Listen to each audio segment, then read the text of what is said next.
There is a specific moment most people remember clearly. Not the moment they took on debt, but the moment it arrived and felt like relief. The loan came through, the credit limit was approved, and for a brief window of time, the pressure lifted. That feeling of financial relief is not accidental. It was engineered. And understanding how is one of the most important things a person can learn. Debt is the most successful financial product in human history, not because it helps people build wealth, but because of what it solved for the institutions that sell it. How do you get people to willingly pay for money they do not yet have repeatedly across an entire lifetime, while believing they are making a rational choice? The answer required not just a financial instrument, it required a behavioral one. The architecture of modern debt was refined across decades through research, failure, and quiet observation of human psychology under financial pressure. The brain, when under financial stress, dramatically underweights future consequences in favor of immediate comfort. Behavioral economists call this hyperbolic discounting. The financial industry calls it a customer. In the early 20th century, consumer debt barely existed in its modern form.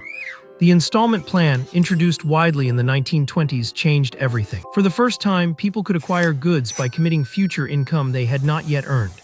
A template was established that has not fundamentally changed since. Separate the moment of pleasure from the moment of payment, and people will consistently spend more than they otherwise would. What the installment plan discovered in the 1920s, the credit card perfected in the 1950s and 1960s. The tap, the swipe, the click, these gestures are neurologically almost identical to not spending at all. Cash has a physical reality, you feel it leaving.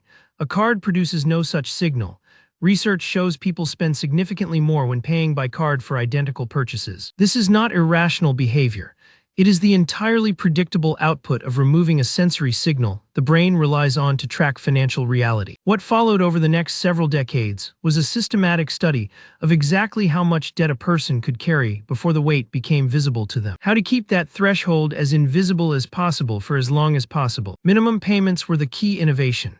By setting the minimum low enough that it felt manageable, the industry ensured most people would carry balances indefinitely, paying interest that in many cases exceeded the original purchase price many times over, while never experiencing the acute financial pain that would cause them to stop. The debt expanded quietly. The minimum payment stayed small, the balance never quite disappeared. From the inside, the debt does not feel like a trap. It feels like management, it feels like handling things. Every month the minimum payment goes out, the account stays active, the credit score remains intact, and the brain registers this as financial competence. The system was specifically designed to produce that feeling, because a person who feels financially competent continues to use the product. The psychological concept underlying this is called the endowment effect combined with loss aversion. Once a person has access to a credit line, it begins to feel like something they own, a resource, an asset, a safety net. Credit limit increases are offered not when customers need more money, but when they have demonstrated the behavioral pattern of carrying balances.